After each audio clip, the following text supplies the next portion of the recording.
Olha só, pessoal, hoje um assunto muito importante para a gente discutir. Será que existe diferença entre risco e fator de risco? Vamos ver nesse vídeo?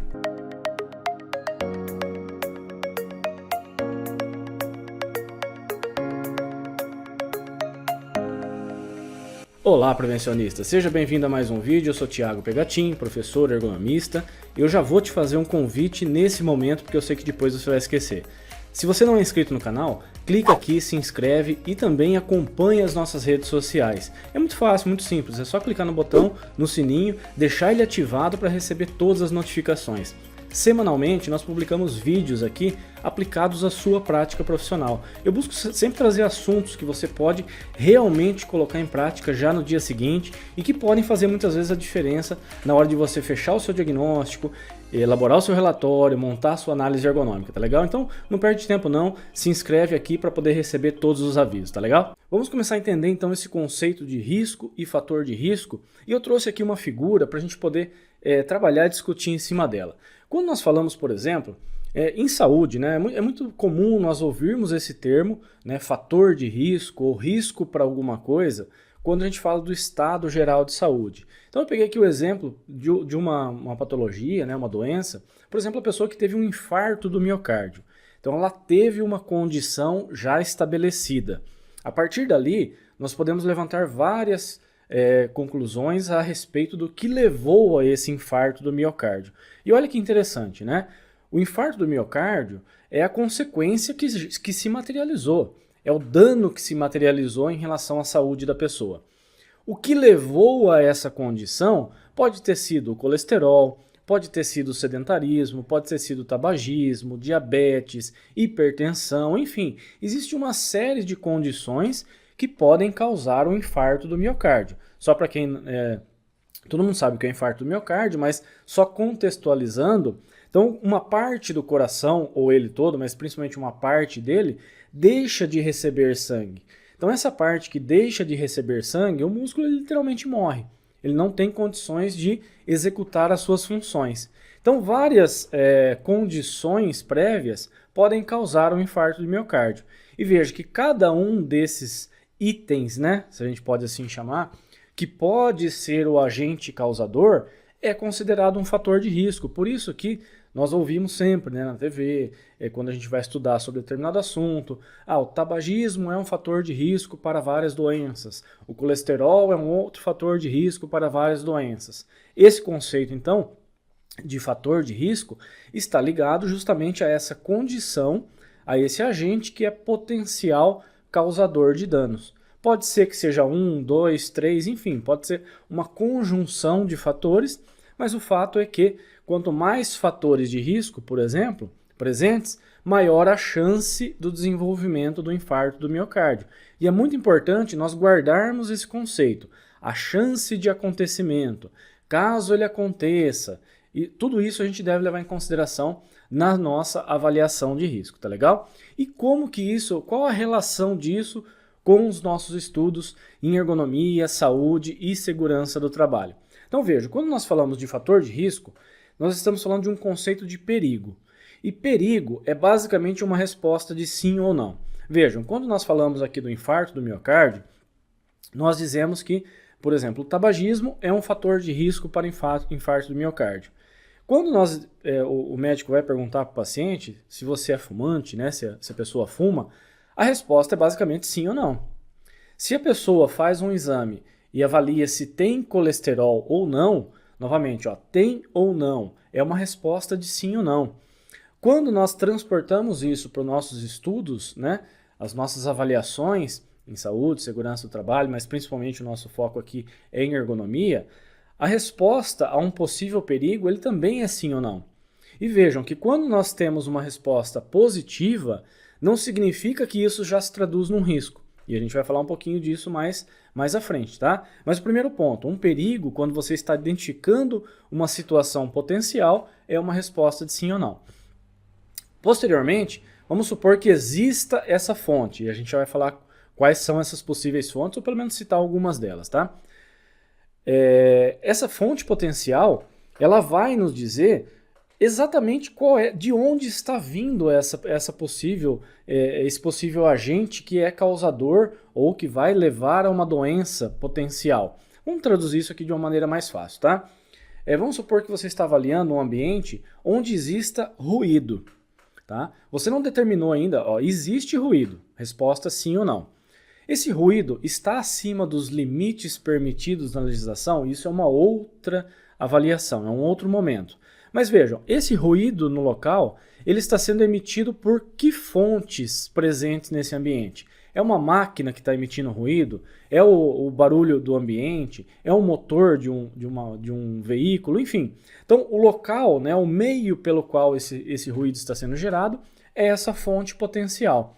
Olha aqui, só de nós determinarmos, ó, existe ou não o perigo naquele local e qual é a fonte potencial, nós já temos aqui uma condição de mapeamento, identificação muito importante. A partir daqui, né, claro, nós vamos estabelecer algumas técnicas para poder chegar e avaliar esse risco, principalmente, né, estabelecer um diagnóstico em relação a esse fator de risco, mas veja que só com a identificação do perigo, que é o fator de risco, não dá para nós estabelecermos um diagnóstico. Então, quando você passa lá no ambiente de trabalho e vê que existe, né, uma atividade, por exemplo, repetitiva, não dá para você afirmar que aquilo é um risco à saúde das pessoas.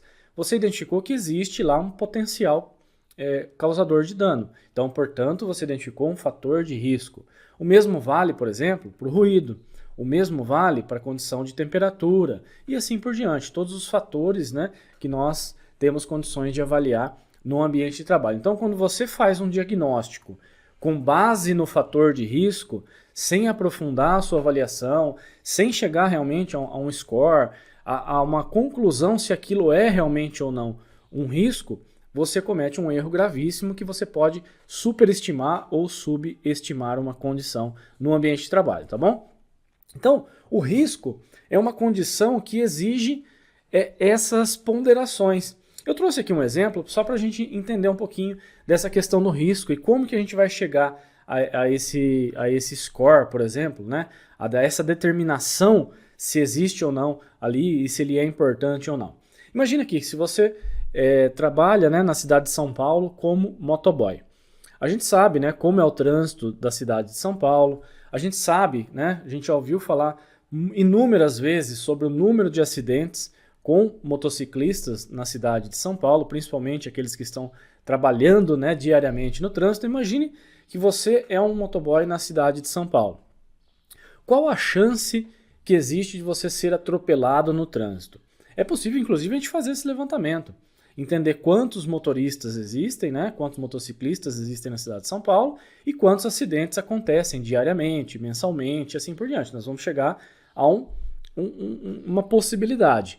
Mas eu acho que quando a gente fala da chance de ser atropelado, eu estou aqui, eu tenho que traduzir isso de uma forma que eu consiga entender esse fator de risco, que é o atropelamento, tá? A chance de ser atropelado, ela pode ser maior ou menor de acordo com a região que eu trabalho. Ela pode ser maior ou menor de acordo com o horário que eu trabalho.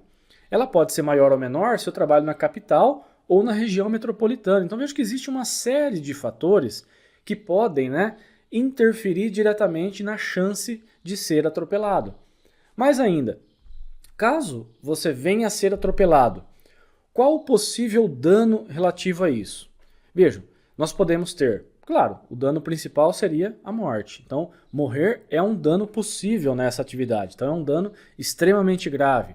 Pode ser que você coloque que o dano, não é a morte. Dependendo da forma com que eu atuo, onde eu atuo, enfim. Você inventou ali uma análise de risco, mas você estabeleceu o seu critério. Não, a chance é de uma lesão incapacitante, né? A chance é de que eu tenha leves escoriações. Enfim, você vai definir de acordo com aquilo que é possível de acontecer e caso aconteça, qual a gravidade. Nesse caso aqui, a gravidade, né, o dano, a severidade é a morte, então que seria o mais grave possível. Pensando nisso, na nossa atividade de trabalho, quando você está lá avaliando um fator de risco, você também tem que pensar na possibilidade de caso venha acontecer, né, da materialização desse perigo, qual é o possível dano. As pessoas podem morrer por conta disso. De repente, se você trabalha numa caldeira, né, de uma usina, por exemplo, de açúcar e álcool, caso tenha uma explosão da caldeira, é realmente uma chance de morte. Caso você trabalhe, por exemplo, você entrega correspondências, né, não necessariamente pelos correios, mas você é responsável por fazer entregas. Se você faz de carro, o risco é um. Se você faz de moto, o risco é outro. Se você tem que entrar nas casas das pessoas, o risco é outro, porque você pode ter um cachorro que vai... Enfim, independente da atividade, independente da situação que nós estamos avaliando, é sempre importante nós pensarmos nessa condição. Qual é a chance do acontecimento, qual é a probabilidade de que ele venha a acontecer e, caso ele aconteça, qual é o dano possível. Isso é basicamente uma avaliação de risco. E a gente vai falar dessa forma, né, de se avaliar o risco, mas antes, né, chamando atenção para o papel do ergonomista nesse processo. Então vejam, para que eu consiga estabelecer o diagnóstico de uma situação de trabalho, eu vou ter que determinar qual é o fator 1, qual é o fator 2, 3, enfim, todos os possíveis perigos, né, ou fatores de risco existentes no ambiente de trabalho, estipular essa condição, a chance, caso venha a acontecer, se existe algum mecanismo de controle, se existe, por exemplo, alguma ação que reduz, né, que mitiga o risco no ambiente de trabalho. Tudo isso deve ser levado em consideração quando eu vou fechar o meu diagnóstico. E quando eu vou fechar o meu diagnóstico, eu preciso colocar no meu relatório, falando da análise ergonômica, mas isso serve para as outras ações que você desenvolve na área de segurança do trabalho também. Eu preciso, dentro desse meu diagnóstico, dizer se há ou não risco ergonômico. Eu preciso dizer se aquela situação exige uma conduta corretiva ou não. Se aquele posto de trabalho, aquela situação, precisa ser controlado ou não. Então, fechar um diagnóstico é ter o conhecimento de todos os fatores de risco ao redor, né, dessa situação de trabalho, e aí sim eu consigo construir um diagnóstico de forma adequada. Vejam, nós podemos ter na mesma situação de trabalho uma exposição de ombros elevados, por exemplo. A pessoa pode fazer frequentes elevações de ombro e, ao mesmo tempo, ela fazer frequentes flexões com a coluna vertebral. Então, eu tenho uma chance, né, de adoecimento para a região do ombro e eu tenho uma chance de ter um adoecimento em relação à coluna. São dois perigos diferentes que vão compor o meu diagnóstico, que pode ser individual, pode ser coletivo, enfim, depende da forma com que você atua nas suas avaliações. Nós procuramos fazer tudo sempre ponto a ponto, né? Eu já falei isso várias vezes em relação às nossas metodologias. Eu procuro sempre estabelecer qual é o perigo, o motivo por que ele se traduz num perigo, quais são as fontes, fazer uma classificação de risco e chegar ali a um diagnóstico já para cada um desses fatores de risco. Eu procuro fazer assim. E eu sei que tem muitos colegas, né, que não fazem dessa maneira, procuram fazer um diagnóstico mais coletivo, mais abrangente. Mas é importante que no seu diagnóstico os fatores de risco eles estejam contemplados, tá legal? E aí, eu trouxe aqui alguns exemplos, né, de coisas que a gente pode refletir. Quando você estiver passando no ambiente de trabalho, fazendo a sua coleta de dados, não é porque o cara faz uma elevação de ombro que você vai dizer que isso é um risco. A elevação de ombro é um fator que deve ser investigado, assim como o levantamento manual de cargas, assim como o movimento repetitivo, assim como o ruído, a iluminação, a temperatura, enfim, todos os fatores que são importantes, né, dentro do nosso contexto de ergonomia. Mas não significa que a elevação de ombro por si só, ela é um risco. Pode ser que o cara faça isso uma vez por dia. Pode ser que ele faça isso sem sustentar nenhuma carga. Pode ser que ele faça o levantamento manual de cargas, ele pega assim, de repente, uma carga de 30 quilos, 40 quilos, mas ele faz isso 2 vezes por dia. Então, será que realmente é um risco importante? E olha aqui, apareceu um conceito novo aqui, né? Além de eu dizer se existe risco ou não, eu posso dizer se esse risco é um risco, por exemplo, trivial, se ele é um risco que ele é tolerável ou ele é inaceitável, se ele é um risco moderado, se ele exige ação ou não, se ele exige apenas um acompanhamento, se as condições se manterem da mesma forma. Não significa que eu não tenho que propor ações. Eu vou propor ações, mas eu vou dizer para a empresa, ó, ataca isso que é mais importante primeiro, depois a gente ataca isso, e assim a gente cria, né? A gente estabelece critérios de acompanhamento e isso funciona muito bem. Nós falamos um pouquinho disso na nossa aula sobre plano de ação, que eu vou deixar aqui na descrição desse vídeo para que vocês possam acompanhar, ou vou deixar no card aqui em cima, tá legal? E para a gente finalizar, eu trouxe um exemplo de como a gente pode fazer gradação de risco. É claro que existem formas mais elaboradas ou menos elaboradas para que a gente possa estabelecer esse diagnóstico, mas de forma geral, né, o que você pode fazer para determinar o grau de risco e, portanto, o diagnóstico na sua situação de trabalho. Então, uma vez que você identificou qual é o fator de risco, quais são os motivos, quais são as fontes, né, geradoras disso, você vai definir qual é a probabilidade, isso é a chance, a exposição. Já existe um histórico na empresa, né? As pessoas já adoeceram por conta disso. Você pode estabelecer o critério que você achar mais interessante, mas quando você diz a probabilidade, é basicamente a chance, quanto tempo as pessoas estão expostas por dia. Vamos pegar o exemplo lá da atividade do motoboy. Se você trabalha só 2 horas por dia, a sua chance de ser atropelado é menor do que se você trabalhar 10 horas, do que se você trabalhar 12 horas. Isso vale também para as nossas condições em ergonomia. Se você está exposto a uma situação de repetitividade por 1 hora, 2 horas por dia, é muito menos provável que você desenvolva algum tipo de problema, uma patologia, uma doença, do que se você trabalhar 8 horas por dia, do que se você trabalhar 10 horas por dia, executando o mesmo movimento. Da mesma forma, nós temos a severidade e a gravidade do dano. Voltando ao nosso exemplo do motoboy, a gente falou, se o atropelamento vier a ser concretizado, né, vier a ser materializado, a chance é de morte. Então é uma gravidade extrema. Se você estiver trabalhando, por exemplo, com 1, 2 ou 3, né, de score, ou de 1 a 5, a chance de morte é sempre aquela que é mais problemática. Vejam, se você está num ambiente administrativo e você tem uma iluminação baixa no ambiente de trabalho, a chance disso causar uma doença grave às pessoas é muito pequena. Então não dá para você colocar o mesmo peso para a chance de uma pessoa ser atropelada e morrer por conta disso, da chance da pessoa ter um desconforto ocasionado pela iluminação que não está legal no ambiente de trabalho. As duas devem ser tratadas? Sim, mas a severidade, a gravidade do dano, caso ele aconteça, é totalmente diferente, tá legal? E aí você vai ter um risco, né? Existem algumas fórmulas no nosso método de avaliação, que é chamado de método HELP. Nós temos um score para cada um desses perigos, né, como a gente já mencionou.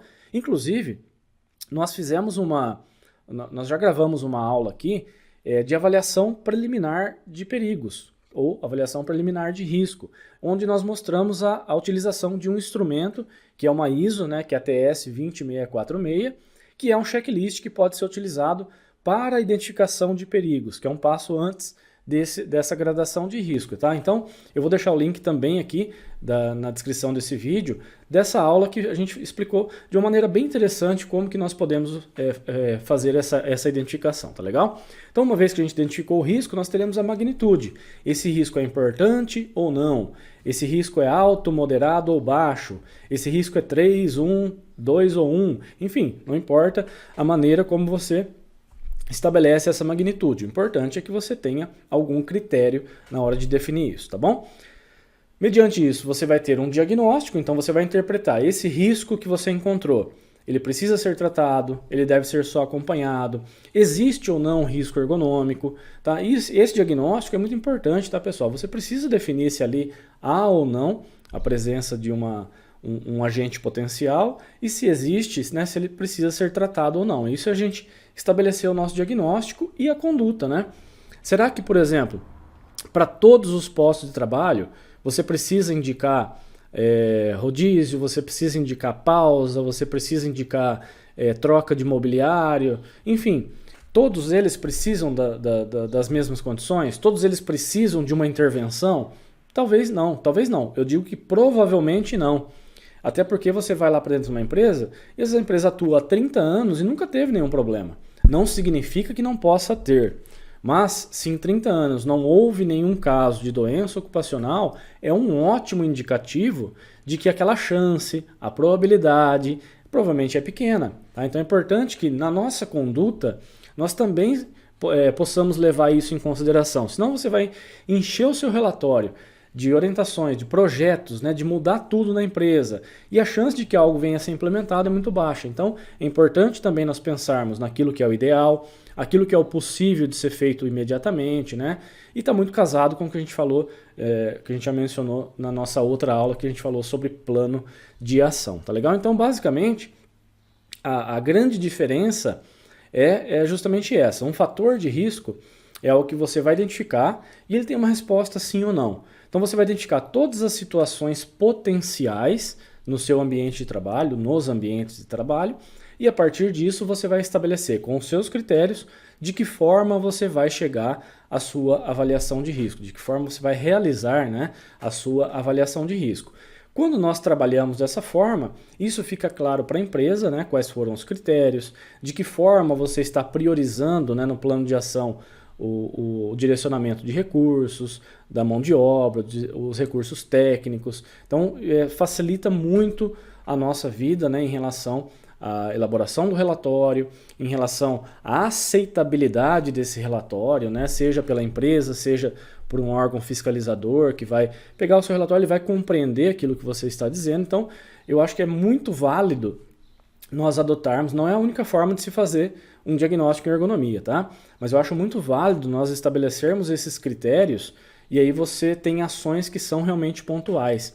Você pode ter ações mais genéricas, né, projetos de mudança, mas você tem pequenas ações que podem surtir efeito de imediato em uma situação de trabalho e aí, consequentemente, você tem ganhos mais rápidos, né? A empresa começa a perceber os resultados de maneira mais rápida e aí isso é muito benéfico não só para a empresa, para os trabalhadores, mas para você como consultor, como profissional da área de ergonomia, tá legal? Então é isso, pessoal. Se esse vídeo foi interessante para você de alguma forma, se te ajudou, trouxe alguma informação que pode fazer diferença para você na sua atuação profissional, deixa um gostei aqui, né? Clica no botãozinho, no like, né? Que é muito fácil, é muito simples e ajuda muito na divulgação do nosso trabalho, porque o YouTube entende que esse vídeo é importante não só para você, mas para outras pessoas e ele começa a levar essa informação para muito mais gente, tá legal?